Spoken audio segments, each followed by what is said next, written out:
When teaching online, the use of online classroom technologies such as Blackboard Collaborate gives us the opportunity to design synchronous learning activities with the online students. For most, this is the equivalent of running tutorials for on-campus students. However, those starting out with Collaborate quickly realise that this is a totally different environment from a tutorial room. For one, you lack the visual cues from your audience faces, and it can feel like you're talking to a void. One of the most common things I hear from my academics is, I can't get the students to engage, they only want to stick to using the chat and I can't get them on the microphone.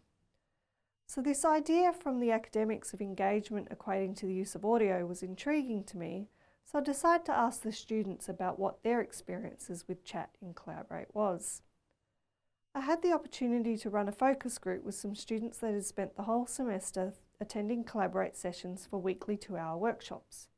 They exclusively used the chat while the academic had facilitated using the web camera, audio and whiteboard features. This is what they had to say about the chat feature.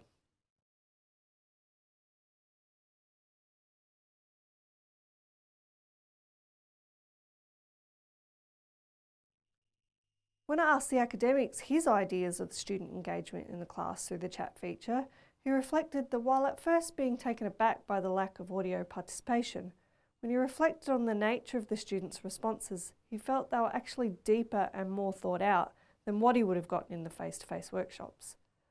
So really, from the academic side, we see that in the online classrooms, that it's the lack of immediacy of a students' responses from a traditional classroom that can be the most confronting when moving to teaching in this environment. So embrace the power of the chat.